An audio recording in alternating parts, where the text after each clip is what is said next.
Thomas Gudbrand. Thank you. Good evening and welcome to this workshop of Family Services Select Committee members. I'm Councillor Evans, the Select Committee Chair.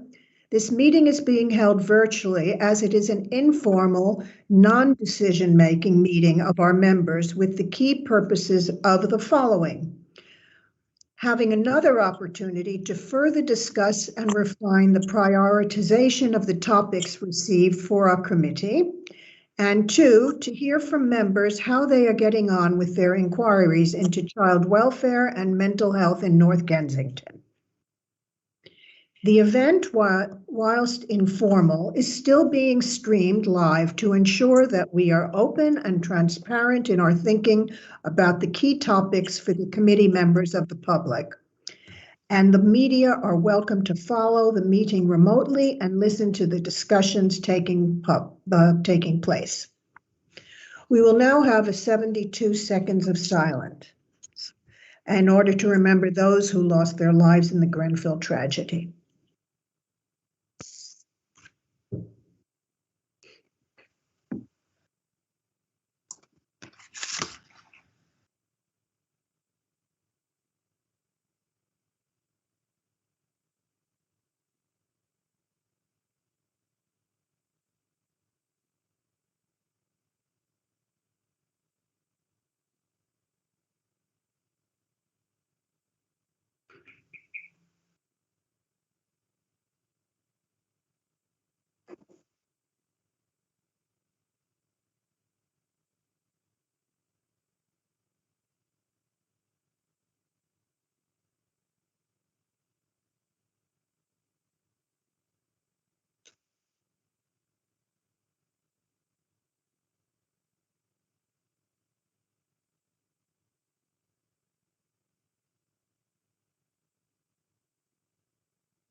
I would like to ask you all to unmute your microphones. And only switch on your cameras when you speak, please. Why are we getting Okay, thank you for turning them off. First of all, I would like to welcome back all our members who will be returning to the Family Services Select Committee, my Vice Chair, Councillor Adorian, Councillor Nail, Councillor Williams, and Richard Derricky, Estela Gomez, Father Sam, and Kathleen Williams, our co-optees. It is very good to have you again, and thank you all for the good work you have been doing so far. We've been blessed with co-optees. I would also like to welcome our new members, Councillor Atkinson, Councillor Freeman, Councillor Schmetterling, and Amanda Sayers, who is our new co-optee. I'm very happy you have joined us and looking forward to working with all of you. I've looked at your backgrounds and everyone brings something else in terms of experience, so it'll be very helpful. Thank you.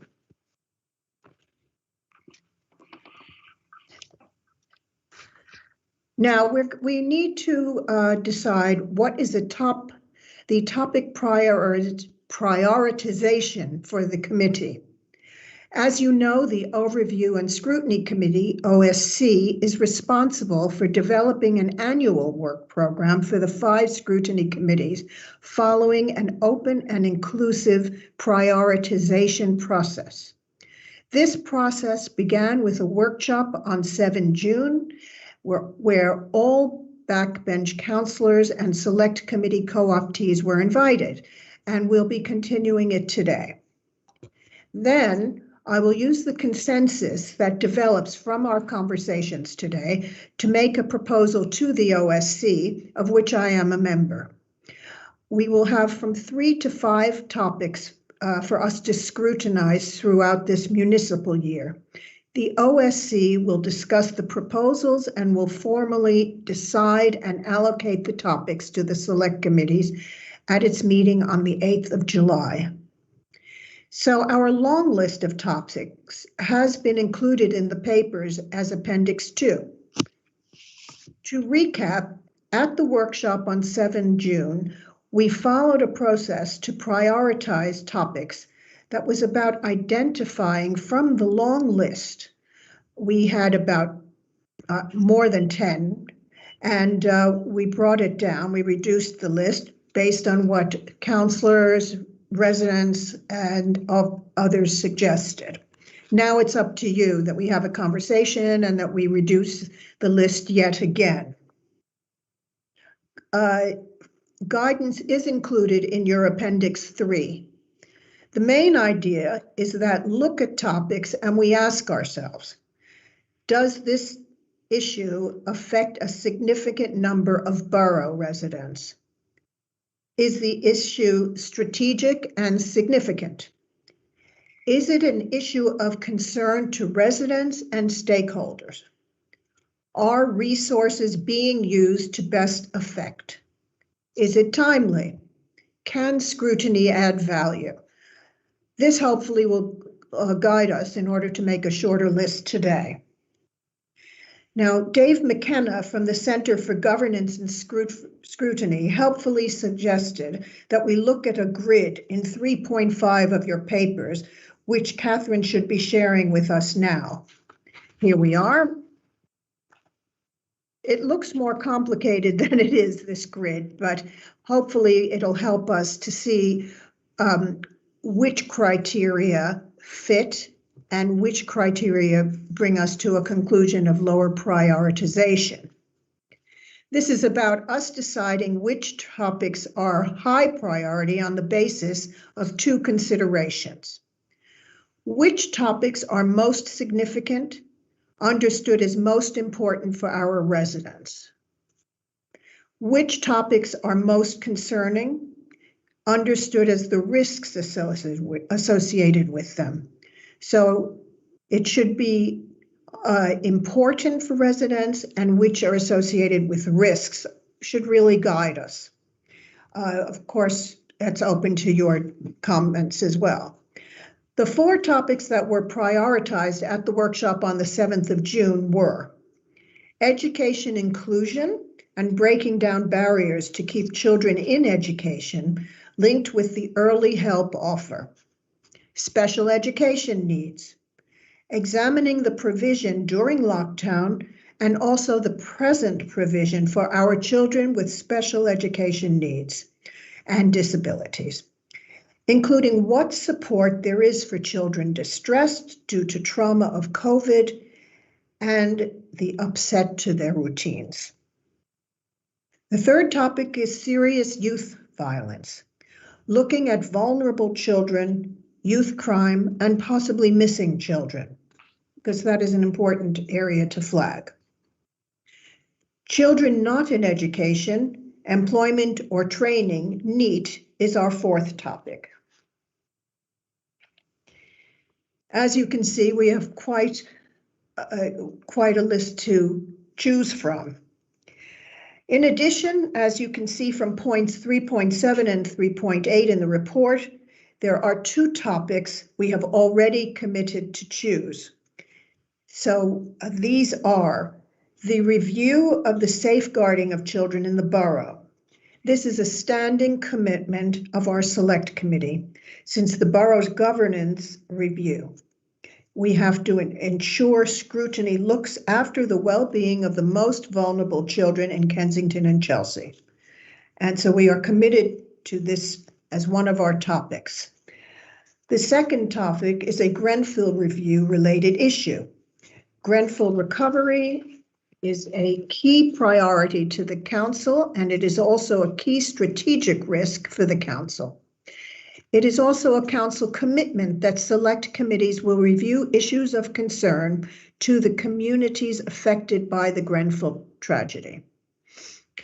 Hence, I propose that the task for us today is to further prioritize and refine the 4 pre-selected topics and propose 2 topics from that out of those 4, to which we will add our 2 standing commitments to form our work program. A 4-topic strong work program for this year would be ideal because it is a very short year due to the local elections. And our last meeting, I believe, is March. We're still grappling with COVID-19 and the limits it imposes on our own capacity. We should ensure we allow space and flexibility in our work and in our work program to schedule any urgent issues that would appear later on. Does anyone have any questions or comments about this? Are we in agreement about that? We use the 2 standing commitments and then go to 2 more topics. Does anyone have any comments or suggestions or feel that they would like a different number? Hamish, would you like to add something? Yeah, I just wanted to add really that even though we may be narrowing down the overall work program priorities to 2 topics in addition to the standard 2, it doesn't necessarily mean, just for awareness really of everyone listening, I suppose, that doesn't mean that we won't be looking at any decisions, for example, that may be relating to those topics. So for instance, if let's say we chose not to do a work program topic necessarily on, say, children not in education, employment or training, it may still be that there will be key decisions coming up that the lead member will be looking at related to that, and committee members will still be notified about those decisions. We can still choose in between meetings to look at those decisions, give feedback about them, and possibly we can report back on these things if important matters come up. So I think we are still looking at all those things, and we're constantly notified about key decisions as well. So I think it's just good to be aware of that. I agree with that. That's a very good point, because being that we're representing families and children, there are always things that pop up. And we have to, as we mentioned here, we have to allow space and flexibility in our work program. And the good thing about our committee is that we have different ways of working. For example, we do have working groups. We had a single issue committee meeting, which was very handy. And we also we can request a paper and then have an officer report. So in this way, we're not locked into just doing the 4 things that we discussed, but we have other ways of addressing it. Does anyone else want to add anything to that? Good point, Hamish. Amanda, yes. Hello, Jan. I just wanted to, I'm not quite sure how you normally do this in these meetings, so forgive me if I'm being sort of presumptuous, as it were. But you talked about whether we had any comments on potentially the 2 additional topics. No, we haven't discussed them yet. So we don't. Do you want to comment on that now, or do you want to do that later? Yes, we're going to go around, Amanda. So we'll be going around. We are going to go topic by topic and have an open discussion on it. I see. Understood. Thank you. Okay. Now, so, I mean, we will discuss all the 4 topics that we can whittle down the list, but we will start with the Grenfell topic. It is a council commitment that select committees will review a Grenfell-related issue. We have done it every year in the years that I've been chair. Nobody this year has proposed a Grenfell topic. We didn't hear from any residents or councillors. So I think we need to start a conversation today about what Grenfell-related topic within our Family and Children's Services remit we think we ought to be looking at. We don't have to decide today, but we can continue this conversation offline, but let's start it. And I think the best person to start the conversation is Nadia, Councillor Nadia, because you have very close contact with your residents in the north. Can you tell us what you're hearing from your residents, what you think would be worthwhile and important for us to examine, Nadia? Can we start with you? Thank you, Janet. We've started already with our working group with the Grenfell Education Fund. Mm-hmm. And I thought at the end of our recommendation and review that we haven't covered all the points or the bodies that we need to contact and get more ideas. Sometimes I think it's not even the topic itself, it's how important that to allow enough time for working group and resources as well to be able to really get to a very valuable and strong recommendation that makes sense, because in a sense you need to ask more the people who are affected by any issue. And in this case, the last working group never had the chance to have a meeting with parents who are affected and their young people who are affected by or being supported by Grenfell Education Fund. So I do think in the future, it's not about even choosing a topic. We have to make sure that it covers all areas. It really merit to speak and get views from residents and parents who are benefiting from that topic or this area. And for the working group to have enough time and resources, I think that's the main thing. Although that we reached some recommendation, but I don't think it fulfilled the whole idea about how people feel about the Grenfell Education Fund, how it's been distributed, how many of the young people benefited from it, whether who are in the school within the borough or outside of the borough. So that's my view. But I think Grenfell in general is a very important topic to concentrate on one area of it again. Okay, that's very helpful, Nadia. Does anyone else want to contribute how they think we should formulate the work on the Grenfell? Hey, Councillor Durian, Hamish. Yeah, just to follow on from what Nadia was saying, she is right. It's one of the disappointments, I think, about that particular working group, although we did a lot of good work, I thought reached a good set of recommendations. It's right, we didn't really get the chance to engage directly with the parents, with the families, with the children who were directly benefiting or otherwise from the fund and all the other types of support that the council offered. We were hearing some good feedback. Clearly, there's lots of good work going on, and we acknowledged all of that in the recommendations. But I think having that valuable first-hand account really is one of the most important things that can be gained as inputs to any scrutiny working group, and that definitely was missing. I guess looking ahead, we need to think of what's the best way to take that forward. We have presented a series of recommendations to the lead member, and the lead member will have to report back on progress anyway over the next year. So put that aside, I guess what's the best way of, if we were to choose to almost to a part two of that same review, so again focusing on the education support offered to children and young people affected by the tragedy.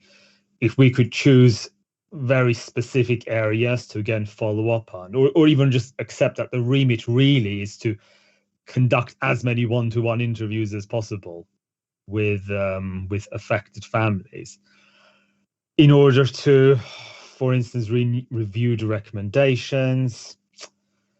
I'm not sure, or maybe we should take one particular angle. I mean, if we were to look, for example, at the shortlist, for instance, education inclusion and breaking down barriers to keep children in education, I wonder if we were to look at that specifically in relation to the communities affected by the tragedy, whether that would be one angle worth pursuing. I mean, other thoughts welcome. Well, that's very helpful. I agree. I mean, one of the problems we had with COVID is that we could not meet with a lot of families, and that was an issue. And I'm hoping that as this, and we don't know what's going to be, if we will be able to do that, is to have more in-person meetings. but we can keep this and circulate it offline and then get more people's feedback, because and then see how we want to formulate it. It doesn't have to be decided today, but we are including Grenfell, that's for sure. So just, yes, Nadia? Did someone want to add something?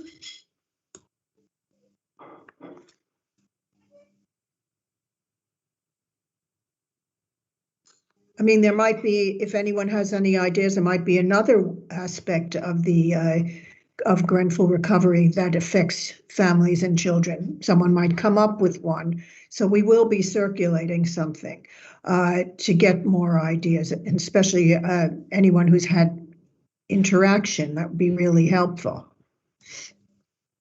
Can I add one extra point there, Chair? Yes. It's not specifically related to the topic as such, but I think it's more about how scrutiny of surveys and consultations function. I think one of the issues we had when doing our Grenfell working group was very recently the council itself, rather the Family and Children's Department, had already been doing its own survey. Because there was a key decision coming up about education support. And I think there had been quite an extensive survey done just around the same time, or just before the time that the working group itself wanted to start carrying out its own consultation. And I think that partly that, I don't know if that may well have been one of the reasons where essentially it seemed like the council was trying to do two consultations in quite a short period with the same people. I don't know for sure, but it almost seems, and there is already the sort of consultation fatigue, particularly over Zoom, that was in effect anyway. Now, obviously, scrutiny shouldn't, I suppose, be coordinating with what the department itself is doing. So if the department is doing a survey, it shouldn't necessarily mean that we shouldn't. But I think we may have to find a way of being mindful of that, because if we're essentially talking to the same people from their perspective, well, whether it's scrutiny or another part of the council, it's still a council running engagement. So that, I think, it's just something to be aware of, I suppose, when programming scrutiny consultations. Okay. Thank you for that. We are going to, as a result of this meeting, we don't have to draw on a conclusion today, but what we will do is come around, as I said, we'll be circulating by email and consultation from me and from Paula, just so we can fine tune it. It's a very big topic, Grenfell, and in a way, we have been cracking away at it. We did cover nurseries and we did cover the provision. And as Nadia points out, it brings in many other issues that need following up. So if everyone is happy with that, we will, before the meeting on OSC on the 7th or 8th of July, was it, that we can have a summation, if that's all right with everyone. Is everyone in agreement on that, or would anyone like to add anything? Okay. Now, the first topic of out of our four is education inclusions and breaking down barriers to keep children in education, linked with the early help offer. So I would like to first invite Glenn Peach and Natasha Bishop to assist in our discussion and give us some key background information about the situation in RBKC and explain the key concerns, and then we will ask questions. Glenn Peach, are you here? Good evening, committee members. Yes, I'm here. I'm afraid I don't believe Natasha Bishop has joined us, so you've just got me for this evening. Okay. You'll recall as a committee, you already made a report in relation to school exclusion earlier on in this year. I think it was it was in the last year during COVID. Yes. Where a number of recommendations was made, and subsequently. Since that report, we've also developed the inclusion strategy which has now been signed off. Mhm. I would think that it might be wise for scrutiny to actually look at how that inclusion strategy has been implemented and some key data, I guess, in relation to the impact that the inclusion strategy has had. I think that would probably be quite wise in as much as it's following through on the recommendations that the committee has already made. Mhm. I think that makes a lot of sense. Let me see how my committee feels. And we're very lucky because in addition to the fact that we did a report on exclusions, one of our co-optees, Amanda Sayers, has done some work. I heard at the school forums that she's done some work as well on a committee regarding exclusions. So it's very helpful. So Charles Williams, do you want to ask something? Yes, I think it's a very important topic. And I wonder if this is one that could be dealt with through having a report to the committee, which we could discuss with Mr. Peach and other officers, rather than having a task and finish group. I think that sounds like a good idea. Does anyone else have any thoughts how the work should be done? And who would you mean a report on from the officers as well to discuss the inclusion report? Is that what you're saying? Well, yes, to discuss, as Mr. Peach said, implementation. I mean, I must say, I'm not sort of an expert on the subject. I don't sort of have a feel for the sort of time scale for any changes. So, I mean, others may think they want to approach it differently. I think that's a good idea. Amanda, what do you think? I'm also a member of the Educational Partnership Board, and it's that will be looking or hearing a report from the officers about the inclusion strategy as it goes on through the year. So I think if this committee were to ask for such a report from officers, I don't think it's going to be overly onerous for the officers, because I think it's going to be something they're going to be having to deliver anyway. But the Educational Partnership Board is not really there to scrutinise in the same way as this committee is. So I think if we don't scrutinise it properly, it might be overlooked in that respect. So I think it would be a helpful thing to do. I think it's a good suggestion. And I think it's absolutely key to young people at the moment. So yeah, yes, that's very valuable. Very valuable. Hamish, would you like to contribute to that? Yes, I was wondering, in addition to the officer's report on this, what are does anyone have ideas, Amanda, perhaps, on what kind of independent sources of information we should also be requesting in addition to the officer's report? Well, it's very interesting because, of course, I'm told, for example, so what Janet heard me refer to at Forum the other night was the fact that I chaired quite a lot of exclusion panels, sadly, in the north of the borough, both in primary and in secondary. So it's not just All Saints where I chair the board, but it was also at other schools too. And what I hear from head teachers, heads consultative, for example, have certain protocols around, for example, knife crime, and the fact that, that would automatically lead to an exclusion. So I think an understanding from the heads as to what they're looking for in terms of inclusion or exclusion guidance might be helpful, because they're on the front line after all. Mm-hmm. That's a good idea, actually. Perhaps we can have a roundtable discussion with them. It's a shame Kathleen isn't here because she's the head of a school. And Father Sam, are you here? Yes, I am indeed. What's your input? What do you think about this idea? Yes, I think so. I think the heads of the schools are vital, and I know particularly in our school we have a dedicated member of staff who deals with sort of behavioural issues, who picks up on things like this early on, and so no doubt other schools in the borough have similar members of staff who deal with children who have got complex emotional needs and various behavioural issues, which may be able to provide quite a good insight into this for us.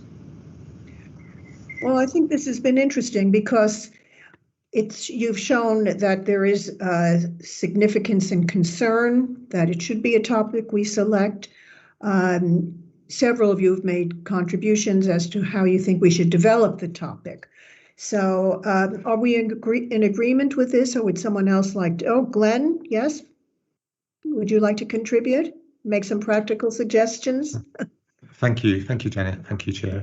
I was just thinking around the connection, I guess, with Grenfell, because many of our subjects that we might be discussing now may have a particular Grenfell focus or a Grenfell lens. And I'm aware that at the moment we've developed a North Kensington pilot proposal, which we're still waiting for it to be ultimately signed off. But if that is the case, then we're going to be working with 6 of the North Kensington schools where exclusions are high across the range of domains, and make a very concerted effort in terms of additional resources in terms of trying to reduce exclusions. So I think that, I guess what I'm saying is that as well as the report that that we may already be developing, that we could also, if the pilot goes ahead, have a particular North Ken slant on it as well, which would tie in with the concerns of this committee around a Grenfell focus. Interesting. So would you say to go at it from exclusions or from inclusions? And what is what would you suggest the focus would be? I guess they're so interconnected, aren't they? I mean, yes. Ultimately, we want an inclusive environment in school. We want to reduce exclusions because we know the trajectory for some of those children and young people tend to be very poor. So I think the more inclusive we can support our schools in becoming, the better outcomes for children.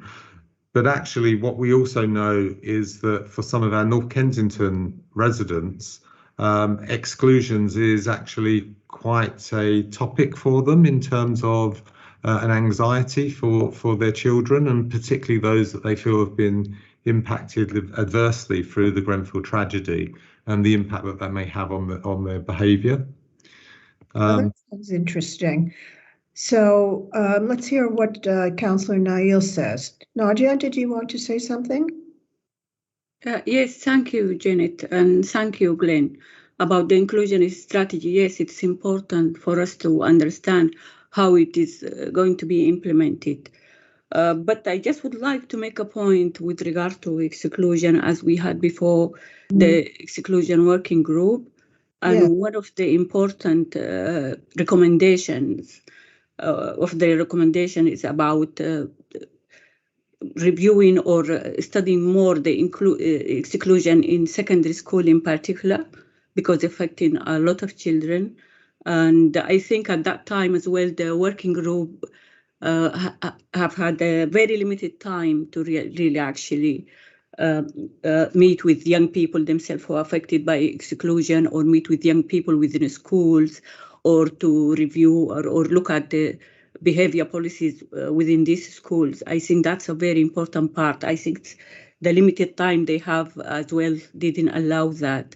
So I think this is one of the important recommendations I think we should follow in future, because it will give us a more understanding to the issue and how to prevent more exclusion, and listen to young people themselves and their views. I think can be very valuable and will help us to reach more useful recommendations to prevent in the first place. Yes, thank you for that, Nadia. Amanda, is that an old hand or a new hand? It's a new hand. Okay. And you asked whether we should look at it from the perspective of inclusion or exclusion. I'm strongly of the opinion it should be inclusion, because what I find with families that come to support their children at exclusion panels is shall we say, the supportive / good families with their children try very hard to do everything they can, and they look to schools, they look to the borough to help protect their children from themselves, shall we say. Mm-hmm. I think if we are seen as a council, as an authority, to be doing everything we can to educate our children on how to stay in education, how to behave, how to access all of the support, I think it would be very much more positive than having something that's always looking at everything from the exclusion point of view, because the problem is once you get excluded, you then start to get the negative sides of relationships with families. So I think the more we can do before it happens and show that we're doing it before it happens, the more positive it is, I believe. Well, that's a very good point. And we have done a working group on exclusions. We recognize the problem, we made recommendations, and to go for a positive outcome, I think, I don't know if anyone else agrees or not, but people mentioned they'd like to do inclusions because now we can see what can be done about it. So I think that is important. We're at the same time, of course, still staying in touch with young people and trying to see how many meetings we can have this year with actual young people would be great. Hamish, did you want to add something, or is that an old hand? There's a new hand. Just to follow on from what Amanda was saying, it's true that, yes. I mean, when I was reading the word inclusion there, I mean, I thought of families where there's been no formal exclusion process as such. No one's been excluded from the school as yet, but for whatever reason, either the parents don't always send the children in, sometimes the children just don't always arrive on time or go off school. And there's been no formal exclusion process as such, but what you have is a gradual breakdown in attendance over a period of time, which may eventually result in a formal exclusion, so to speak. But it's still, you have for a period there children who have effectively taken themselves out of the education process, even though there's been no formal exclusion as such. So I think it's, yes, we need to go back to source and not try and maybe understand reasons as to why there are certain vulnerabilities in some families. Right. I see Amanda has a comment. Sorry, just coming back on what the councillor just said, I don't believe you can actually exclude for non-attendance. I think that's a separate issue. This is much more about just trying to incentivize the children to come into school, not be roaming around the estates, make school a great place to be, make it relevant for them. And one of the things that if we had a Grenfell slant, obviously we have a very mixed community, making sure our education is fit for them, accesses their, for example, additional language needs, etc., so they can really access school. So what I'm hearing, and maybe I'm wrong, is that if we could put an focus on inclusions for the Grenfell community. Does that make sense? I think it should be wider than just the Grenfell community because it affects more than the Grenfell community. It's still a real problem throughout the borough, the inclusion. So really the issue then would be whether we then from what you're saying, and we'll see what the other committee members think, then inclusion should be a separate topic. We're just talking about a focus for Grenfell. So, but inclusion did come up as a separate topic. So I was just exploring what aspect of Grenfell would make sense. So do most people feel it should inclusion should be a separate topic? Oops. Please talk. Please say. I didn't want to just jump in. I feel it's a very, very big issue at the moment, and I think the inclusion strategy from the local authority is recognising that. And in the inclusion strategy, they talk about sort of joined up thinking across all departments. And I think this review committee would emphasise that even more. I think it's quite a hot topic for this year. I think it's very important. Okay, well, that makes sense to me. Is everyone in agreement to that? I see Glenn wants to say something, and I was also thinking it would make sense then to examine the report. So that might work very well this year. Glenn, what did you think? Thank you, Janet. I totally agree that I think inclusion is a very broad subject, and I hope I didn't mislead the committee members by identifying the particular pilot in North Kent that I thought would have a particular focus on the Grenfell community. But I think the topic of inclusion is borough-wide. Mm-hmm. Well, many of our topics overlap to Grenfell anyway. Yes. We are dealing with families and children. Okay, well, let's put that down and go on to the other four before we sum up what we're thinking. But I think that was a very good discussion, actually.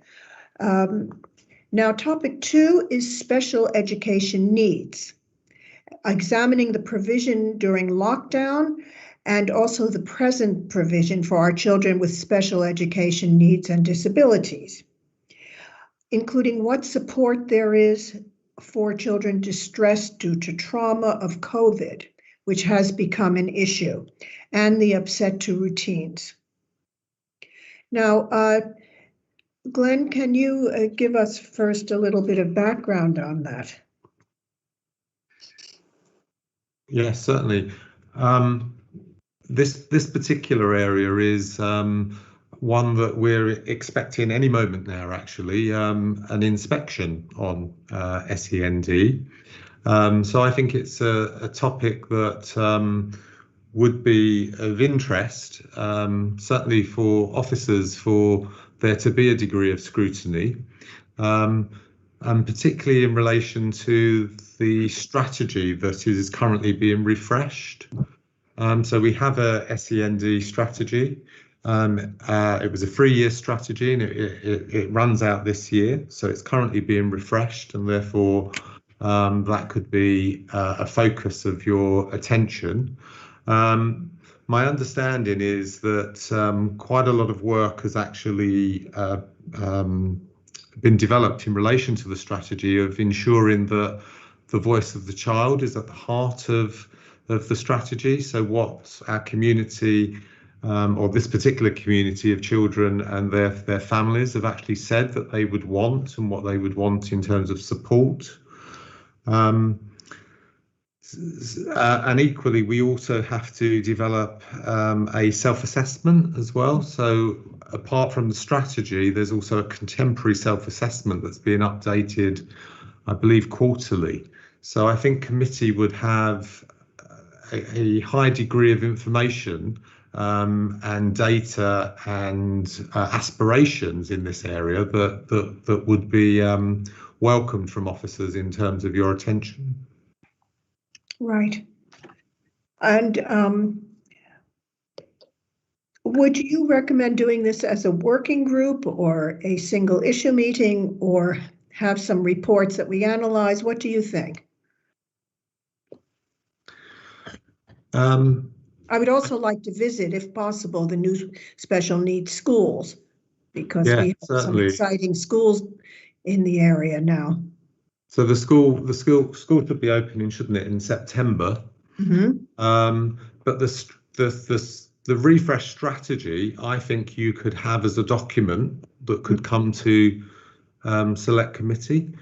That's not to say that if you were minded to for this to be a work stream, that it could be a work stream. But I think in the first instance, you may just want to see the refresh strategy.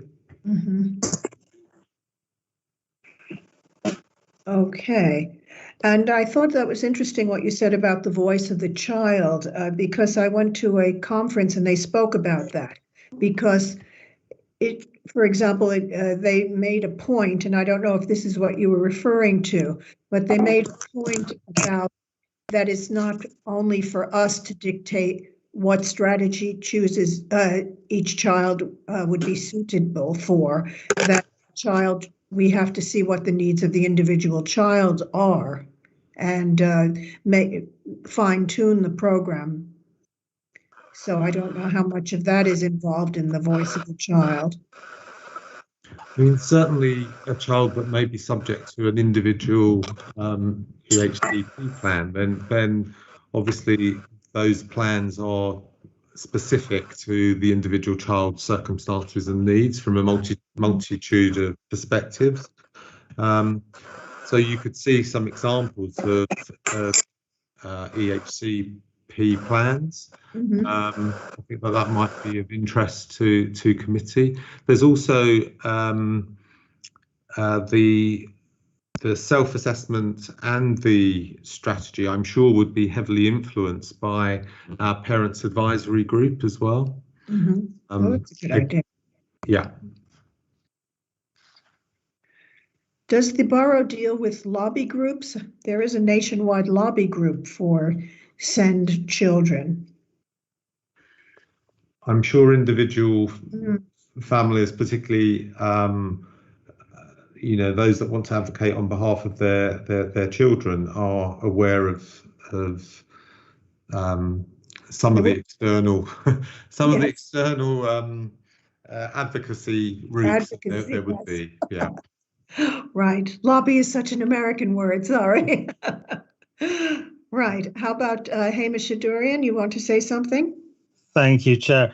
I was wondering how we'll manage to avoid the problem that I was referring to earlier on, which is a situation where essentially the council has already been through a round of engagement with various groups. This may be families, it may be other practitioners, schools, and so on. And then effectively this is then immediately followed up by scrutiny. Obviously, naturally, we want to do the same thing. We want those independent sources of information, and then we seek to do the same engagement again. And that sometimes results in delays, in frustration, and so on, because essentially we're following a work stream that the council is already looking at. So I guess in a funny sort of way, it would almost have been better if the council had not been refreshing the strategy. And then we as scrutiny said, actually, this is a really important topic. We want to go out and find out about it, gather the information, make recommendations that the council could then take on board in order to inform their strategy coming up. But in a sense, it sounds like, and Glenn can update us on what hasn't been done. But if a lot of that work has already been done, then I'm wondering, well, what value can scrutiny add then if we essentially try and duplicate that work, essentially if we're engaging the same people? Just putting that thought out there. That's a very important question. It addresses, is this of such significance and concern that it should be a topic we select? And if so, how do you think we should develop the topic? And I see Amanda has some ideas. Oh no, not on that front. I just was looking at the notion that obviously we have only got time for so many priorities. And I thought where we have an area of local authority work that is about to be inspected in any event, i.e. scrutinised, whether this makes sense for us to be having as a high priority when there are other areas that might have a greater importance and might be overlooked otherwise. That makes you make a valid point. It sort of goes along with what Hamish was saying. Does anyone else want to comment on that? Well, perhaps if we can look at it from a different perspective, in that we can look at it that we look at the work that's been done and have a report to our committee and have questions and discuss that rather than put it on the work program. Is that what you both are saying? No, because I thought the whole point about this scrutiny is we're not supposed to do things just for information only. We're only supposed to be doing things where we can actually add value and you know. No, there's two different points here, Amanda. One is what we do as the work program, and that is when we add value. But there are other issues, because we have so many as a family and children that we have to look at anyway. And so we do. You see what I mean? We can't put everything on our work and scrutinize, but we can look at other work because we need to be on top of it. That's what I was saying. And if you're both saying that you don't think it's worthy of, or we don't have enough time really, or it doesn't make sense to do a report yet again of something that's coming out, we can at least review it. I see Robert Freeman has some input here. That would be great. I've just got a question, actually, Chairman. What is the objective of looking at something if you can't have an outcome from it? I, as a new member of the committee, I'm very naive, and I don't see why you'd look at something unless you could have an outcome from it. Sorry, are you talking about the work program or the reports? Some of the things we do, we look at, but we're not looking for an outcome. I mean, I've probably misunderstood, but why would we do that? Well, what we do, we make recommendations, and so I don't know what do you mean by an outcome? We make recommendations. That's usually what we do, or we inquire about different things when they were just given reports. So it's our work program. We make recommendations, and we do query when we get reports. We have questions. Okay. So what do you mean by an outcome? Well, an outcome is where you change something, and you change something by making a recommendation or persuading somebody to do something differently, or persuading them that the way they're doing it is not the best way. But what I think was being said is we're not always looking to make recommendations. Sometimes we're inquiring, but if we inquire, why would we inquire unless we can make changes, if you prefer? Well, we do. I mean, the reason we are inquiring is so that we can make recommendations. All right. Yeah, it's not just an empty exercise. So we need to examine what we want to do as a work program, and that we come to our normal recommendations. And then other reports that we just don't have time to study as a working group. We do have different reports on our agenda, and then we do ask questions, and you can make recommendations there. Absolutely. Okay. I mean, this is probably not the time to raise it, but what I fear with a lot of scrutiny is you get reports and you don't actually bring about change. And the objective scrutiny is to find out, I think, whether things are being done satisfactorily, and if they're not, to try and check them. I mean, put very simply. And certainly with family and children's, it's really important to analyse whether things are being done in the best possible way, and if they're not, to try and bring about change. I mean, that's the simple point I was trying to make. Right. And I think it's a very valid point. Okay. And so hopefully we look forward to hearing your questions and your issues. I look forward to your participation. I don't guarantee it. Thank you very much, Chairman. Okay, thank you. Right, okay, does anyone else want to say anything? Now, so basically, are we clear? Do we think we should develop this topic?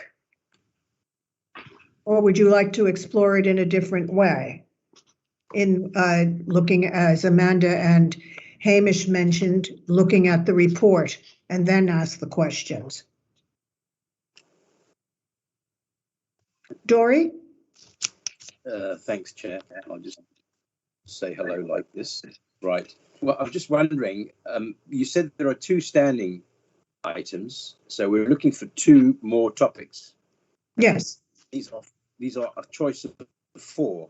Exactly. Choose 2. So I was just wondering, shouldn't we review them all Indeed. 4 at least, before we try and narrow down the selection of 2? Exactly. That's a very good point. Thank you. Because now we're going on to topic 3. I just wanted to see if anyone else had any thoughts on the matter. So on the next topic is serious youth violence, and we will be looking at vulnerable children, youth crime, and possibly missing children. We'd like to have Stuart Priestley assist. Are you here, Stuart? Yes, I am, Chairman. Excellent. Do you think you can give us some key background information and the situation in RBKC in relation to serious youth violence? I'll give you a bit of a thumb picture around serious youth violence. We currently have a strategy to tackle serious youth violence, which we are in the process of refreshing.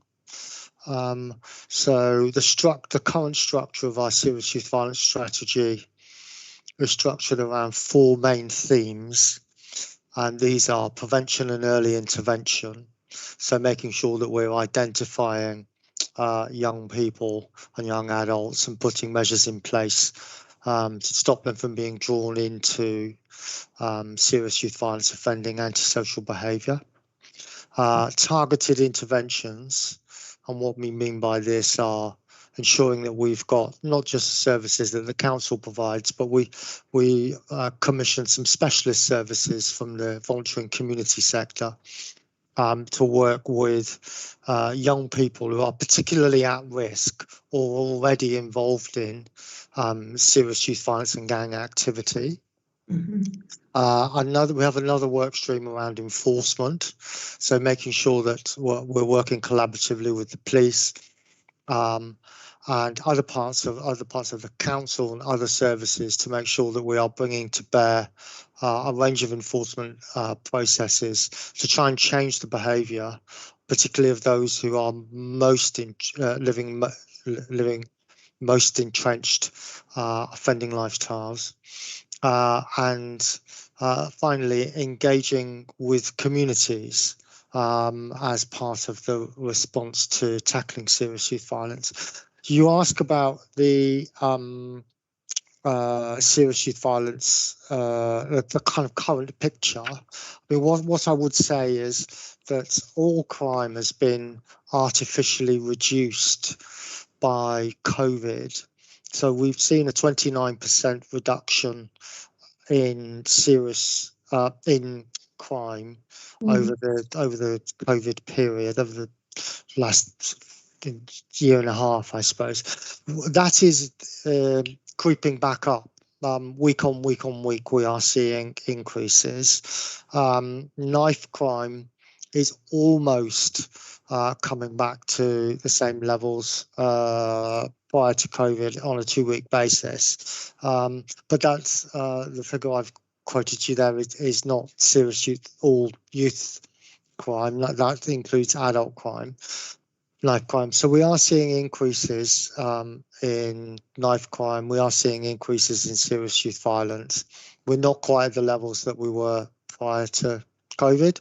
We're working very hard with the police and with colleagues to make sure that crime generally, but those crimes that we consider under the envelope of serious youth violence, knife crime, those types of crimes do not increase to the levels we have had previously. That's the current sort of picture, and as I say, we are developing a serious youth violence. We're refreshing our serious youth violence strategy, and the committee might be particularly interested in that work as part of the work stream, as well as the areas that you've mentioned already. And I'm happy to talk a bit about some of the ideas that I have that the committee might want to get involved with. But I think I'll stop there. And I think that would be very helpful, actually, if you do bring that up. So in the context of refreshing the strategy, what is crucial for us is that we place the principles of co-design and co-delivery at the centre. So we want to make sure, we've already heard the phrase hearing the voice of the child this evening.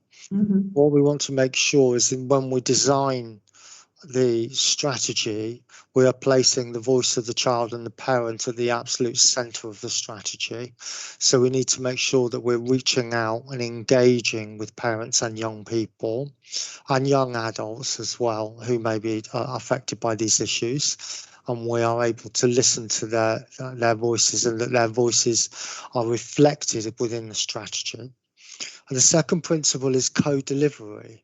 Mhm. So we recognise that the solution to these issues, the antecedents of serious youth violence and knife crime and gang offending are complex. They're complex and at times they're deep-rooted. The solution doesn't come from one single organisation. It comes from a partnership, and it comes from a partnership with communities and with residents and with parents and with the young people themselves. So co-delivery with communities and particularly with parents, that's an area that's a principle that we want to enshrine in the next strategy. So that may be an area that the committee feel that they want to get involved in scrutiny. So co-design and co-delivery are two key principles of our refreshed strategy. Oh, that's interesting. I see that Angela would like to make a comment, or? Hi, yes, Chair, thank you. Thanks very much. As many of you will know, serious youth violence and children vulnerable to exploitation is a key priority for children and family services, but also the local safeguarding partnership. I think there could be real value in this, but expanding it to thinking about children who are exploited, either criminally or sexually. Now, this also links into some training that we're offering to your committee in July as well. So would really like, I think it would be value for you seeking assurance from services, hearing from services, as well as children and young people, the impact serious youth violence and vulnerabilities to exploitation have on their lives. Certainly we can look at arranging for to have a conversation with some children and young people about the significance of that. And very much what Stuart and I are involved in working alongside the communities director around that co-design and co-delivery. So we're also, a number of members of this committee have spoken about, is, minimising duplication, so not doing what's already been done before. Mm-hmm. So that's key for us as well. And that's key to what children and young people say. They don't want to be being asked the same thing over and over again, without seeing anything that comes out of that which is a benefit to them. But I would welcome that scrutiny and oversight about the work that we're currently doing, and the work of which Stuart's right, it's the work of the wider partnership and the work of what may be giving some insight, I think, to us about what the council as a whole and our partnerships with the police, health and education could do to address some of these issues. I think that would be really of value. Just to also let the committee know, we were successful in a Home Office bid. We were one of only 10 areas in the UK to be pilot the national referral mechanism for children as victims of modern day slavery. So a lot of that will focus on those victims to criminal exploitation. So to think about those strands of work and how they interlink would be really good. Thinking about our parent champions, which we're developing, so with safeguarding Natasha Bishop as well, and Early Help, about the actual parents being champions out in their community. So that's a new piece of work that's been undertaken, and also our youth hubs and launching consultations there. So I think there's a broad spectrum that you could add real value. Mm-hmm. And as a work programme, I think, as a piece of work to take on through the year, it could be of real value. That sounds very interesting. Let's see what my committee members think. I see Councillor Williams. Charles? Yes, I mean, it'd be great to do something on this topic, but I think from those contributions from officers, I'm still not clear about the method of doing it. I think certainly from what Stuart Priestley was saying about his plans, it would be useful for him to bring a paper to the committee about the engagement and the consultation on developing a strategy. Regarding what Andrew just said, I'm to be honest, I'm not sure the best method in which we can be involved as a scrutiny committee. I think there is one there, but I'm not sure what and when it is. That makes sense what you're saying. Perhaps some of what Angela was talking about will come under a safeguarding discussion. Yes, most definitely, Chair. It would, yes. But it's also the work of early help, and it's about the collaboration between not just council directorates, but also partners, which it would, I will provide an overview, of course, with that within the training learning offer that we're extending to the committee. And we can maybe Paula, Catherine and I can put some ideas down together for the committee's review consideration. Mm-hmm. That would be great. Thank you. I see Amanda, you have some comments or a question? Yes, I do. I just thought it chimed very well with our earlier, or if we do cover it, the inclusion, because this is one of the elements of what happens if we don't get inclusion right. It's the mirror image, perhaps. It's not exclusion, but this is where it can go to. I think also there are so many headline tragedies these days relating to knife crime. It's a very, very hot topic with families in the area, whether they're families that are concerned their children will be the victims, or whether they're families that are concerned that their children will get involved with knife crime and therefore be a victim in a different sense. It's not just knife crime, county lines are a massive thing too. Yes, absolutely. And also I thought, again, we look at a lot of things up in the North Kensington area that might have a Grenfell aspect to it. Grenfell families are very definitely impacted by this, whether they're victims themselves or their young people are involved. I think this is something that would be extremely useful for us to scrutinise. But I certainly take Councillor Williams' point that we need to be able to do it in an effective way so that the local authority produces information such that we're able to scrutinise. One thing this does satisfy, because it does apply to the north and the south of the community, of the borough. So that is an important thing because we want to have a wider impact. So you make a good point. Stuart Priestley, you wanted to say something? Just very briefly, just to, I think, to sort of add to the discussion in the context of serious youth violence, we have just recently completed a process of engagement and consultation with residents in regards to the development of the next community safety plan. So this is the overarching community safety plan, the statutory plan for the council and the community safety partnerships. And it will come as no surprise that serious youth violence came up as a recurring theme and a sort of a hot topic in all of the conversations that we had. And it came up in a number of different contexts. What at the absolute centre of it was parents' fear and concerns for their children and the safety of their children. So the work that we're proposing in regards to serious youth violence, the development of the serious youth violence strategy, picks up on the existing conversations that we've had and provides a bit more depth and a bit more nuance and is targeted a bit more, focusing on, as I said, co-design and co-delivery. I accept the previous point made by Councillor Freeman that perhaps what would be helpful would be to go away and to sort of think for us to work with Paula to think about the ways in which we're going to deliver on those principles and the ways in which the committee might get involved in that, which I'll be very happy to do. Thank you, Chair. That's really helpful because we do have to put it into a form that is productive. And so tonight we're listening to what people have to say, and then we'll try to go offline and send around asking for people's consensus as to what they find the most important and what they would like to do. So really we're listening tonight, and you made some very helpful points, as did everyone else, actually. I see here Councillor Freeman wants to come in. I'm glad you're involved. You swore to me you'd never be involved, but here you are. You can't help yourself, and we're happy. If I said I'd never be involved, I'm a liar.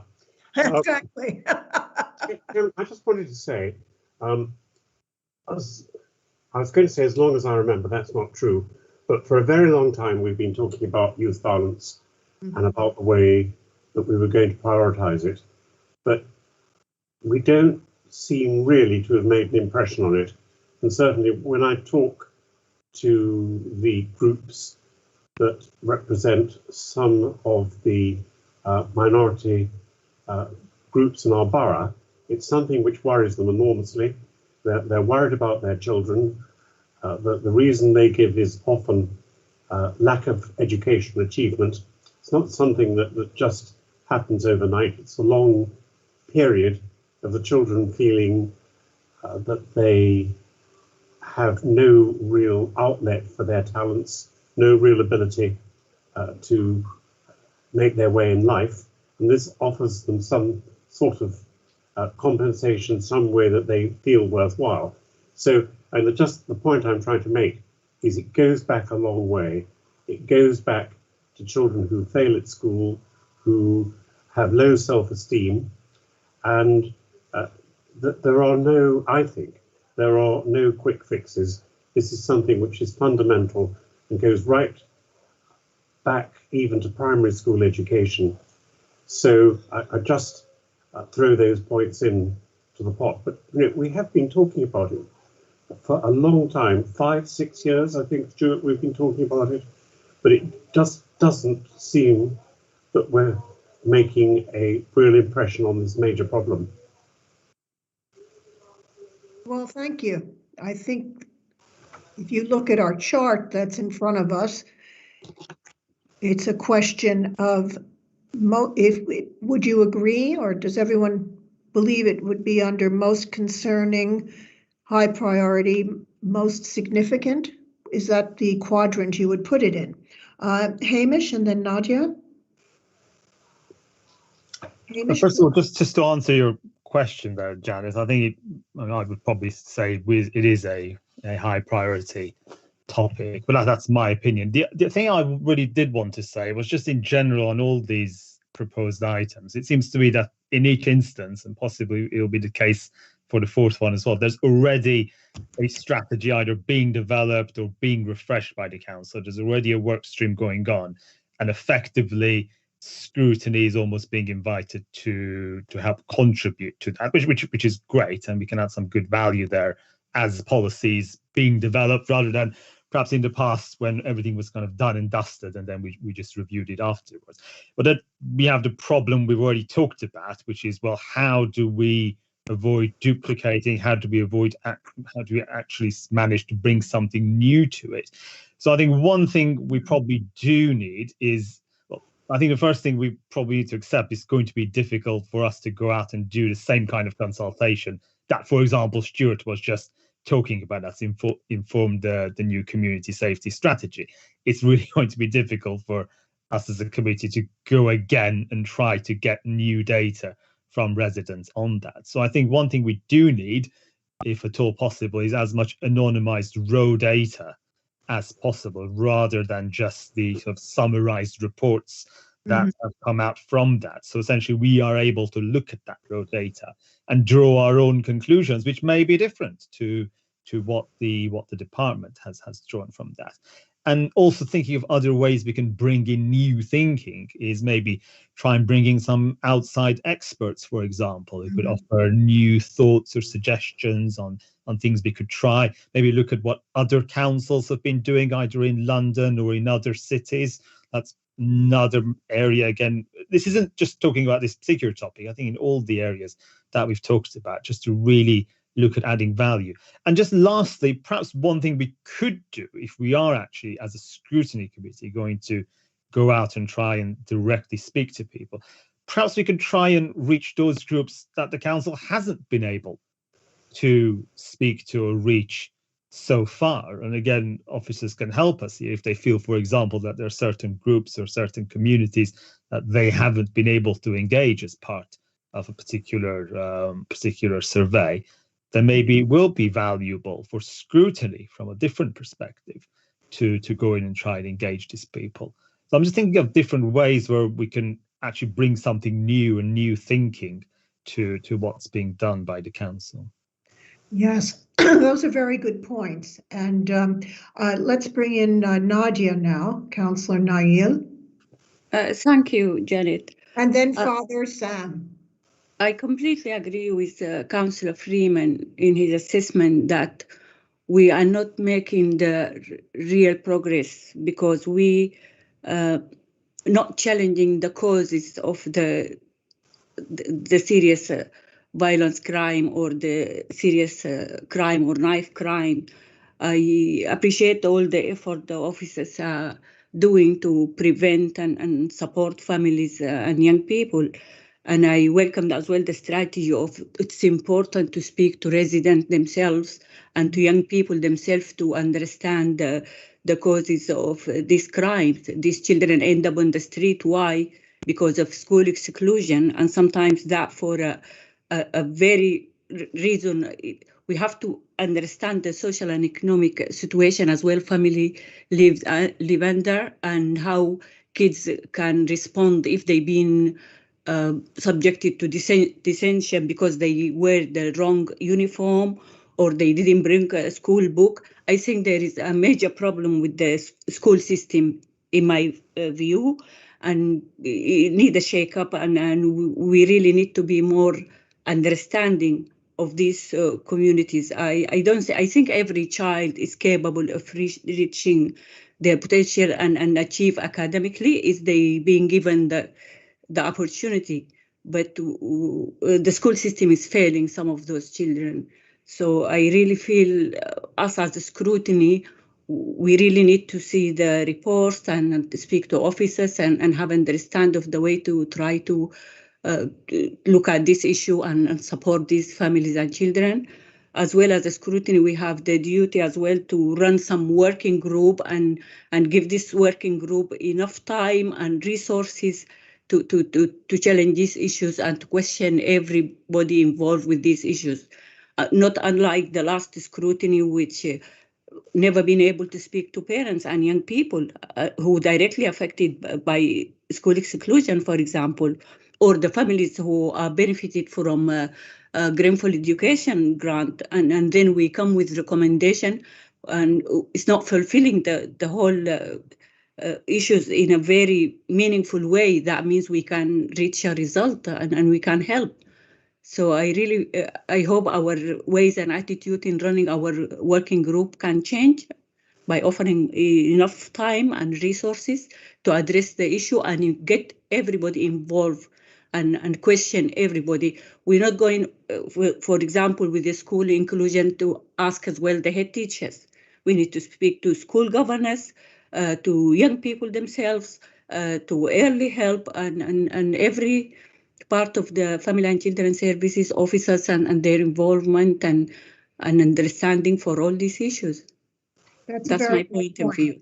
Thank you. And we also have to realize, though, that we have to be flexible because of the COVID situation. So no matter what happens, we have to have a plan, as you say, Nadia, but we also have to have an alternative and still make sure that our work is meaningful, because we don't know at what point, if we could be locked down again. We did have our hands tied last year and for the last 18 months, as you know. So we have to be realistic. Father Sam? Thank you very much. Yes, I think this is a really high significant and a most concerning area of work that really does need to be looked into. And I think the suggestion to look to outside resources, different councils, people who have tried different approaches is an important one.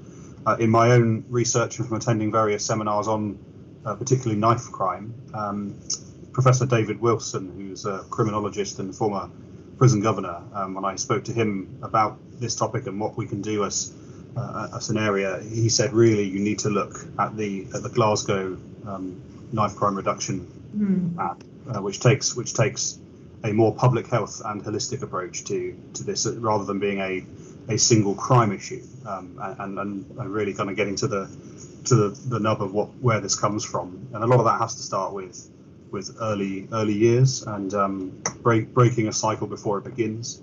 And it's a sort of multi-agency approach. It will take work. It will take a lot of people adopting it and seeing it as an important thing to do. But I think it's something that we could look into to model, and then it needs. You know, he says it's the only thing he's ever seen that has been effective in combating this disease, frankly. Okay, thank you. I think from what I can see, this certainly has taken. It's speaking to me as listening to you that this is the topic of most concern so far of the four. Amanda, did you want to add something? I see your hand is up. Yes, thank you. I just wanted to slightly come back on what Councillor Niles said. I'd be a little bit concerned at the notion of going in and hearing from all head teachers and all governors the notion that children are being excluded for not wearing the uniform, etc., etc. We've moved on from that. The council rightly gets involved, Ofsted rightly gets involved. Exclusions are really the end of the road. They're for very serious offences on the school behavioural policy. So I think we've got to be careful not to go in with too wide a remit in our explorations. I think we'd be far better served looking, as somebody suggested, looking at what councils like Glasgow has done for these sort of I think issues. You make a very good point. Can I just come in? When I mentioned that as example of actually why there is increase of knife crime and serious violent crime, because there are young people end up in the street. We need to know sometimes why they end up in the street. I did not think that within that issue we have to go back but I gave example about when scrutiny group examined the exclusion. This is part of the issue. I've spoken to a lot of parents and children, and the reasons are very, very silly for them getting detention after detention after detention. This is fact. And when detention is some behavior policy reach 5 detention, it will lead to a temporary exclusion, and at some point it will lead to a permanent exclusion. And this is a fact. Why some children end up with no no education, training, or most of them are excluded children. So I'm just speaking generally about how, as Councillor Freeman said, there are deep causes to all this, what's happening now. And if we sometimes don't go back and address the causes of what's happening, it's very difficult when you come to knife crime itself to try to minimize it or control it, or because there are already a lot of young kids in the street. But I appreciate all the efforts the council make and all the valuable work and strategy that officers put in place to fight serious violence crime and young people knife crime. So I appreciate that. Well, thank you, Nadia. In fact, Nadia, what you're saying is so important. It really falls into our next topic as well, because if we have what we've been advised by the Center for Scrutiny is that if a topic is too broad, we'll get nothing done. And what we want to do is fine tune it so we actually can pursue a line of inquiry and come up with recommendations. So Sam and Amanda, I'd like to move on unless you have an additional point to make, or is that an ancient hand? Father Sam, is that an ancient hand or a new hand? That's an ancient hand, apologies. Okay, thank you. Because our next topic to discuss before we whittle down is children not in education, employment, or training, which is called NEET. And I'd like to have Graham Hart and Tim Ayers to assist in this discussion. They can give us key background, and then we can talk about the situation in RBKC and then have questions and how to formulate it. Because in a way, this is another topic that that would fall under the category that Nadia is addressing. So could we please have Graham Hart start? Thank you, Chair. It's Graham Hart here. I think you've also got Natasha Bishop on the call, because Natasha in Family Services has some key parts of this support too, actually. Right. And I'm sure I can assist with some comments in terms of the wider activity in the picture. But if you're looking very specifically at that cohort of 16 and 17-year-olds that are measured through government data that are not in employment, education or training, then there's some very specific activities and support that Natasha will be aware of and may wish to comment upon. So I would, if she is still on the call, I would like to invite Natasha to come in, and then I can probably also assist and provide some further comment. Oh, sorry, Natasha, I didn't see your hand up, and I'm glad that you're here. We've attended some meetings about exclusions together, so I look forward to what you can share with us tonight with my committee. Thanks, Chairman. So the council's works closely with schools to try and identify the most vulnerable young people who might become NEET, not in employment training and education, after they've finished their GCSE, so the end of year 11. So we're looking at them well before the end of year 11, and we do that in two ways. We already have something called the Vulnerable Children's Collaborative, where we look at all children whose attendance is below 70%. And try and understand what that's about, and try and look at unblocking any problems that are preventing them from attending school, whether it's mental health issues, parental care, not quite the right package of care in the school. So we work through that. We identify those children, and then if they're still vulnerable by the end of year 11, we've already started to work with the school and our own it recently brought in-house team called Targeted Prevention Team to allocate them a coach, a youth worker usually, to work with them on identifying a plan for them. The schools do the majority of the work with most young people to make sure they've got a destination, as they call it, for year 12. But there are some young people where they've disengaged from school, and we really focus a lot on them. So we could talk to you and we could work with you about those children and young people. We work with up to 19 in our service, but there's also colleagues who work in special educational needs who work with any young person who hasn't got a destination up to 25. So we could also bring them into the conversation to look at what we're doing. In truth, we have got an issue right now. You're probably aware that the impact of the COVID on the economy has particularly hit 16 to 24-year-olds the hardest. The council is looking at them within their recovery programme, which Graham is leading bids on, to see whether or not we can put extra capacity in to focus on young people. From the cohort I work with, which is 16 to 19s in my targeted prevention service, we've seen an almost doubling of young people without a destination for a whole load of reasons, one of which is that apprenticeships, there aren't as many available, lots of the entry employment isn't available. And also lots of young people started courses and for all sorts of reasons came out of them. You always get some attrition, but we've had greater attrition than normal with courses. There's a whole nother arm of work that the council does with Graham and Tim Ayres leading, which is negotiating with providers to help us create programmes, whether it's Spear, who's a voluntary sector partner who does lots and lots of work getting people both psychologically ready and also practically ready for interviews and employment. There's also colleges, Morley College now in North and South, North Kensington and Chelsea, are now providing some specific courses for young people who didn't get the basic GCSEs, which is really helpful.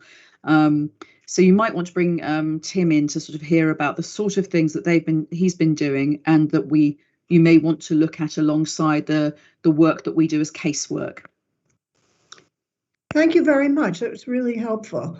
Tim Ayres. Hello, Chair. It doesn't look like Tim's in the call. Oh, sorry. I thought that was Tim. Okay, well, I think this is very helpful. Graham, you have been in charge of NEET and Kickstart as well.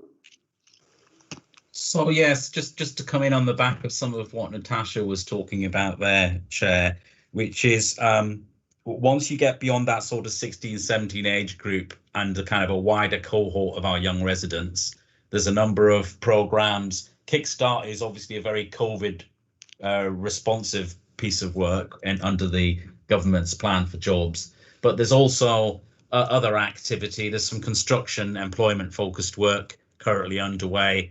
And actually the mention of the college might be quite relevant here, because obviously Kensington Chelsea College merged, became Morley College a year or so ago. And one of the key elements there that the council wanted to see was how they would develop their programs and respond much more to the needs of the community, and also stretch their services much more in the direction of the younger age group too. So I think there are elements in this kind of wider economy piece, and also work with young people more broadly outside of that 16 to 17 cohort in education that might bear thinking about as part of this work.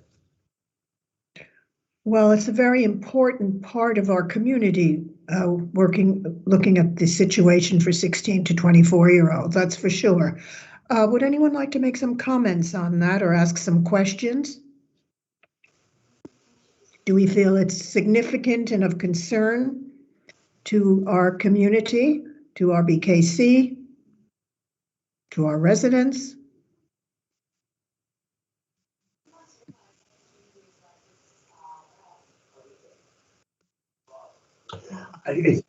Dory, yes. Chairman, of course it's relevant, but yes. I mean, I'm just wondering again, is this something where an intervention can bring results? I mean, you make a good point. Graham, what results, outcomes, whatever you want to do, whatever you want to call them, we can bring each problem. Well, and Dory, did you want to say something? Well, not specifically on this one, but I wanted to comment on all four. It's the right moment, because I'm beginning to think I know which way I'm going to lean for a suggestion. Can you just let us finish this, Dory? Let us. I'm asking. That's what I'm saying. I may not comment now. Yes, let's finish this topic and then we'll go into the general discussion, and you'll be first to speak. Okay. Okay. Well, Robert, I understand what you're saying, and it does make sense. What we did, this is where our reports come to the committee. We did have a report from Kickstart and NEET, and giving us an update of where we stood with that. So do you think it would make more sense to have updates as to where the program is going, as opposed to having a working group? Is that what you're saying? No, I wasn't actually saying that. I'm obviously behind on this. There's already been a report. But what I was saying, yes, having young people who are neither employed nor in education is a problem. But what I'm saying is, are there solutions that we can bring to it? If there's a report, presumably we believe there are solutions. And if there is a report, maybe it's an update rather than looking at it afresh. Exactly. So that's what I'm saying, is because we had one recently from Catherine Folks and her officers, and she gave us an update, but really we need to see, and I know one of my members, Richard Derricky, are you here tonight, Richard? I see you're there.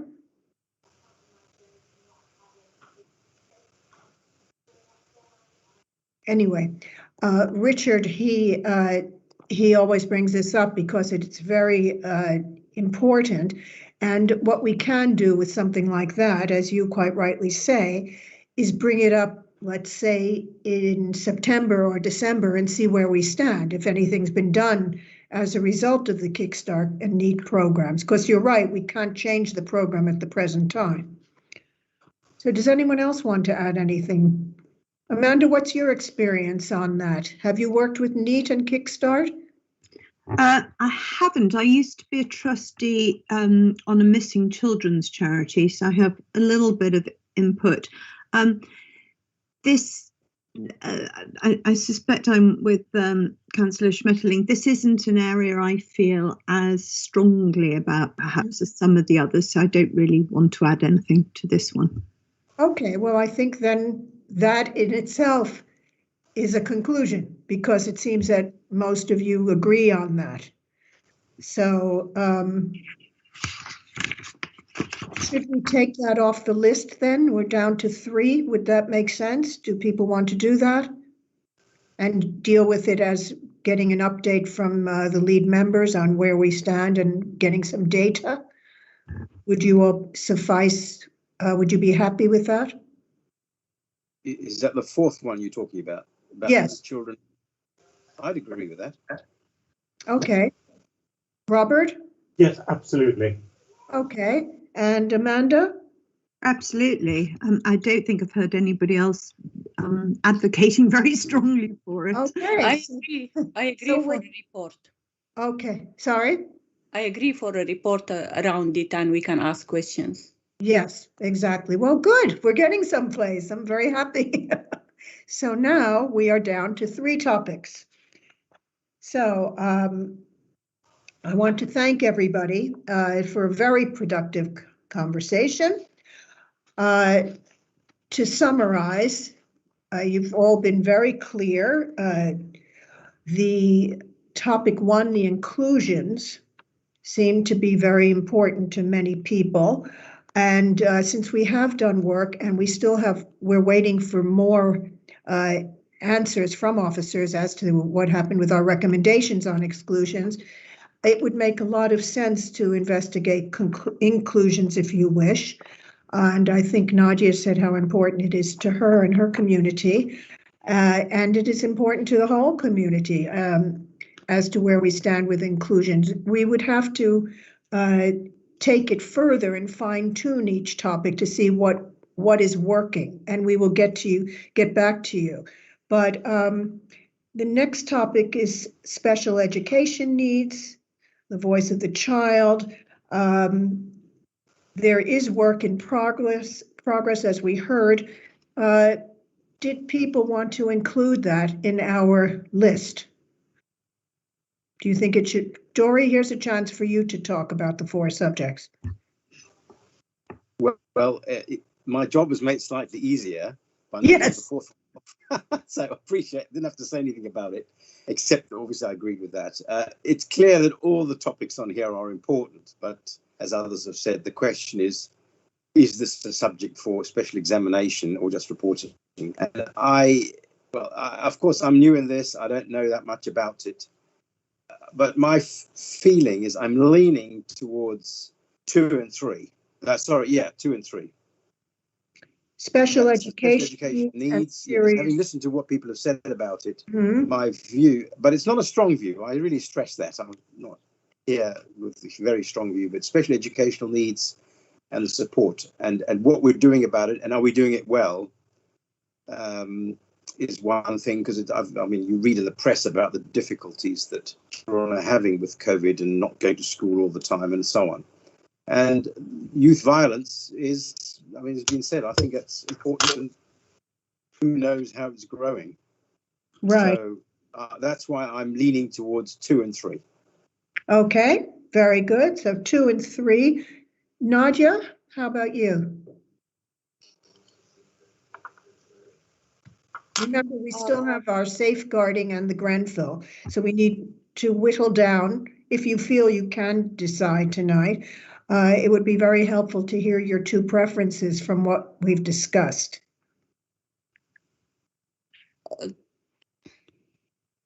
I think I can't make up my mind. I think they are all important issues, but we need to reduce them down to 2. Is that what you're suggesting now? It makes sense because we don't have to push the 3rd or other topics, but under the carpet. We can still investigate it or have a report. Is it this to form a working group around these 2 topics, you mean, or? Working group or single issue meeting or roundtable discussion. There's all different. We'll decide that in the future, but we need to sort of narrow it down so we actually get work done. And Family Services is known for getting work done. To me, it's special needs and education inclusion. And inclusion, okay, sounds important. Robert Freeman?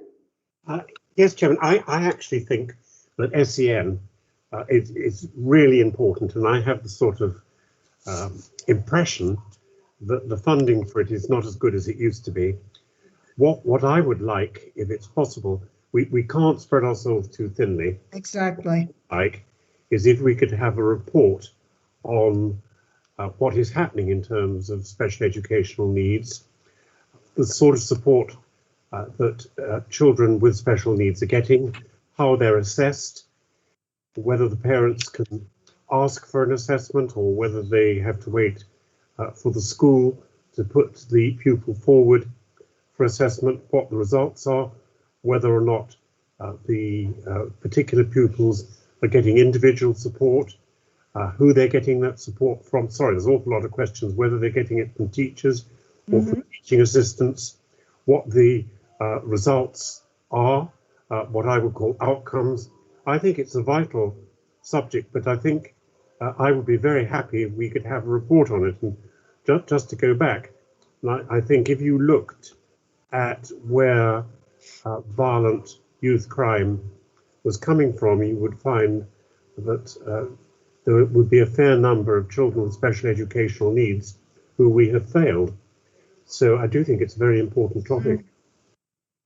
Right, and is your vote then just to do a third topic, which would be reviewing a report on SEN, or do you have another topic for a working group? What do you think? We need to make that a topic.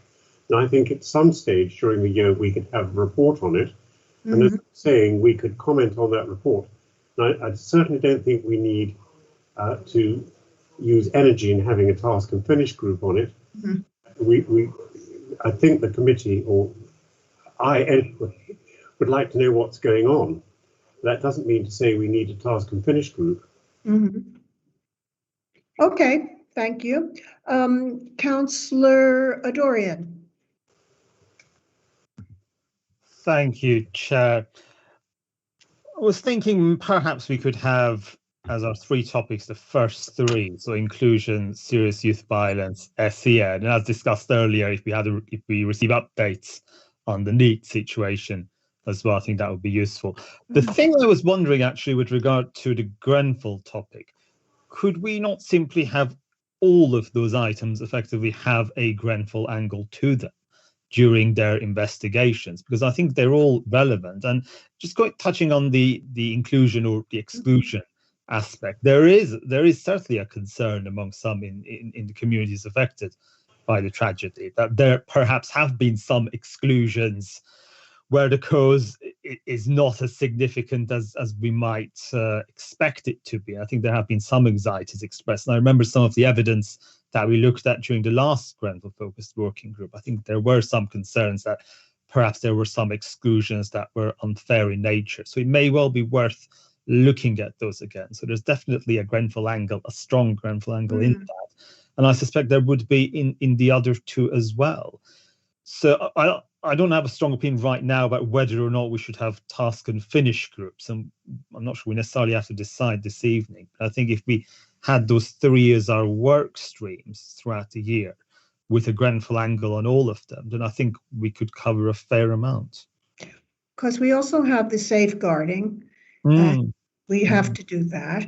And so we would have to ask governance if it is acceptable, to ask Paula and Jackie if it is acceptable to have a Grenfell aspect to each subject, or if we have a topic of Grenfell recovery that we'd like to discuss. So I'd like to hear what everyone says. But remember, we have a shorter year because of the election, so we don't want to spread ourselves too thin. But we can look at other ways of doing things, which is a very good point that you're making. Charles Williams? Yeah, I agree with Robert. Focus on SEN. SEN, okay, thank you. I think that's a good idea from what you say. Okay, and we have Amanda? Sorry, what I'm hearing around the room is some people for whom special educational needs is obviously not a speciality, that it's not been something that they're very au fait with. So some of what's being asked for is sort of informational reporting rather than scrutiny work. We were asked to narrow down this list to come up with 2 topics, and it seems to me that we're trying to sort of cover everything rather than look at what our key priorities are.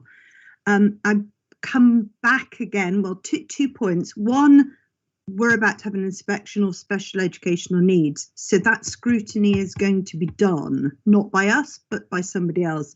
Right. Secondly, for all that the press is screaming about how children have been distressed due to the trauma of COVID, what I'm seeing, I chair the Chairs Forum and I'm in various groups within the local authority. What we're seeing in a good number of KNC schools is our children actually, because we are providing good and outstanding education, they're actually recovering very quickly. They're getting back into everything. They're not traumatized in the way that the press is making out. So I don't think that perhaps has to drive the mission on SEN in of itself. Right. So now what topics would you like to see? Strongly in favour of inclusion and serious youth violence. Mm-hmm. Okay. Very good. Thank you. I see there's a pattern here. And Father Sam.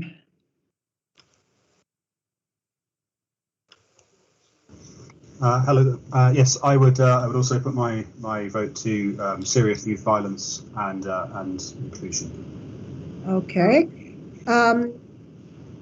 Estella, come up to you, Estella Gomez. Hi, Chair. Hi, how are you? I think SEN is well plugged, in different departments. So education, inclusion, and serious youth crime, violence. I'm up for that. Okay, and Catherine Williams isn't here. Richard Derricky, are you here tonight? Okay. Chair. Yes. Oh, you're here. Hello. Invites me into the conversation. I thought. I mean, these topics are huge, and yes. There's such a danger of losing ourselves, either just being told stuff that officers already know, or spreading ourselves so thinly that we can't actually say anything of significance or make much of a difference or contribution to what officers are already doing. So I think whatever of these 3 topics we choose, we need to be very clear what is the question we're trying to answer. Mm-hmm.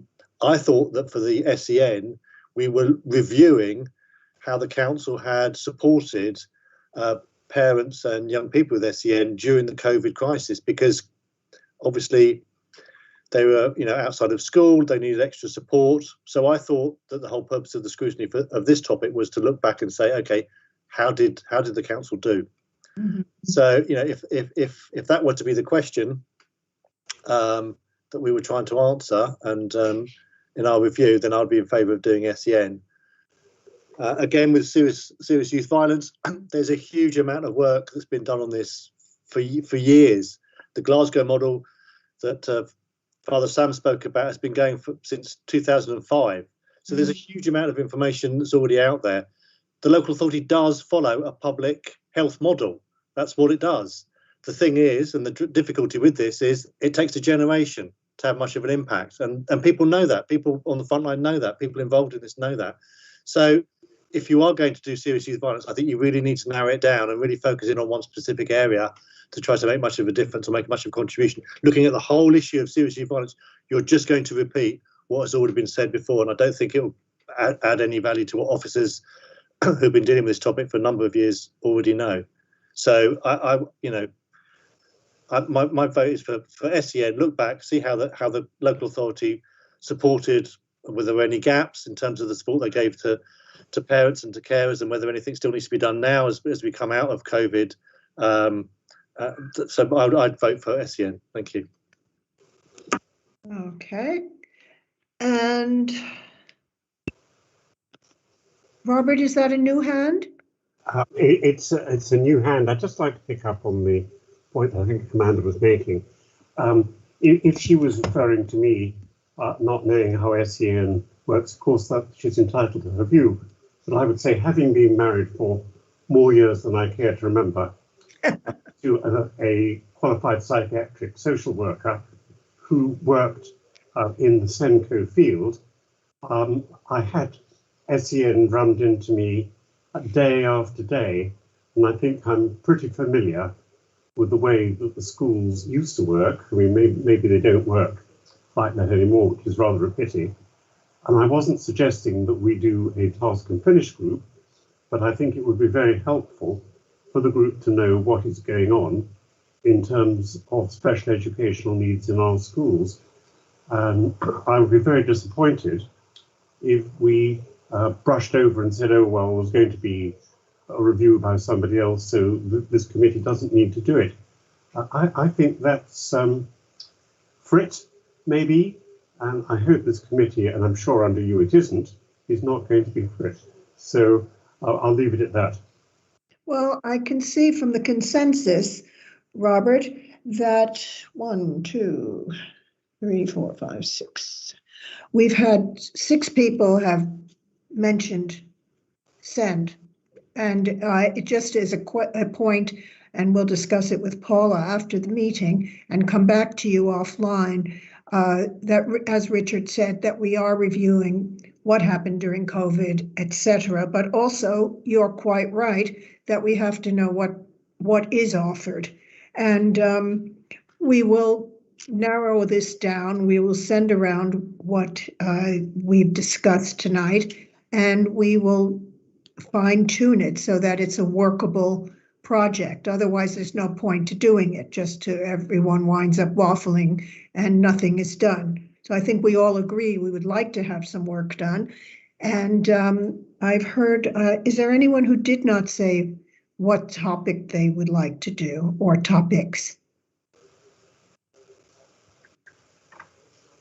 Okay, so now, would anyone like to add to that discussion, or we could move on then? So as I said, we will be getting back to you offline, and we will fine tune it so we can find some worthwhile work to do as usual.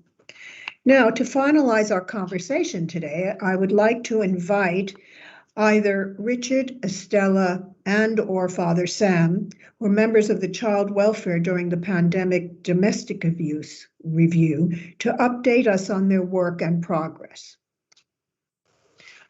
Richard, would you like to speak? Or Sure, Chair, thank you. Thank you. Yeah, just to say briefly that we're making very good progress, and that's testimony to the great work of Paula and to Catherine, who've set up some excellent meetings, and we've had some very, very fruitful discussions with a number of key players in the domestic abuse sector. So we've had 7 meetings so far, which has included an officer briefing, which has allowed us to look at some of the data and to understand kind of high level the role of the local authority. We've heard from the police and the probation service. We've spoken and heard about the multi-agency risk assessment conference that deals with very serious issues of domestic abuse. We've spoken to local Safeguarding Children Partnership manager and colleagues from the Angelou Partnership, which is a partnership of, I think it's 10 charities that offers bespoke services to support victims, survivors of domestic abuse. And we've spoken to our own wonderful Kathleen Williams about to get a perspective from the head of the school as to how they what they're looking for in terms of signs of domestic abuse amongst the children, and the kind of the training that the teachers have, and what kind of follow-on work they're able to do. So next we are going to speak to some health professionals, and then I think we will be speaking to a range of officers in different departments across the local authority to put to them some of the findings that are emerging from our work. So thank you for that, Chair. Thank you very much. Father Sam or Estella, would you like to add anything? Yeah, it has been meeting after meetings, knowing all this partnership, and it has been fruitful, as Derek said, and it's been very useful, so clear on what each department has been doing to help domestic abuse children and young adults. And I'm very thankful joining the group. Well, we're delighted to have you. Now, next, Councillor Williams will update us on his work. He's been our liaison, so we don't duplicate, on mental health. And he's been talking, he's sitting on the adult social services as well as family services, so it's very helpful having him coordinate that. Charles, would you like to update us, please? Yes, well, I'm sorry to say there really hasn't been any progress. We found that there were other consultations on related issues going on in North Kensington, so there would be a sort of consultation overload. I think if we'd done it earlier this year, there were all the challenges arising from the pandemic. So we're really hoping to hit the ground running in September. And obviously bearing in mind the constraints placed by the end of the council's term in next May, that might limit what we can do. But I would like to see some community engagement in the early autumn. Excellent. Thank you very much. Well, that concludes our program. This has been really exciting for me as a chair because I've had so much great input from all of you and very intelligent, helpful discussions and contributions, and we look forward to getting back to you in a few days after the officers sift through all the information, and then we will finalize it so we have something to offer to the OSC committee in early July. So thank you again. Stay well. And, Chairman, can I just sort of raise something else which I raised with you by email, which concerns an important key decision. Yes. Proposed on the Child Health Service and retendering. Yes. And can you explain what process will be so that members of this committee and also the ASC can comment on it before it goes to the Indeed. team? I don't know if you saw my email today. Maybe you didn't, because I've asked for a presentation from the officers so that we have more information, and they'll. And this will be presumably done by Teams, and obviously hopefully available to members of both committees. Exactly, because I agree with your point, and we need more information and be able to question the officers. So thank you for bringing it up. Thank you very and much. Everyone will have an email from me about that, and you'll have an invitation from Catherine Lomas, who is arranging the meeting. So thank you, everyone. Thank you to our wonderful. Chair. Yes? Sorry, just one thing before we close. I just want to check, have we decided on a list of the topics we would like to examine in greater detail, one way or another? Well, what we've done, we've gone through everybody's, what they've mentioned, and the majority of people discussed. Number 2, special education. Yes, youth violence and special education needs, and then we'll decide on the format, and Paula will be in touch, and we'll get some more feedback from you. But we have to go by the majority rules here, and it doesn't mean that some other topics will not be mentioned. As I said, Kickstart and NEAT are mentioned as a report, okay? So I think the point that people made, and I think they're right, that there's some things. I'm just wondering whether you've got. Yes, so we are getting there. I was just wondering, you've got 1 or 2 extra topics. That's what I'm wondering. Out of the 4, did we choose? It looks like you've chosen 2. It looks like you've chosen 2, but we have to tally up what everybody said, and you can still make your last point. But thank you very much, Catherine, Tom, and to Jackie for all the work they've done, and for all the officers who gave up their evening to come in today. Thank you so much. Thank you, Janet. Thank you. Thank you. Good night. Good night. Thanks, everyone. Good evening. Thank you. Thanks, Janet. And look at the time, 8:31. I'm impressed. I think you've done a brilliant job. Thank you very much. Thank you very much, Chair. Thank you all. Take care. Thank you.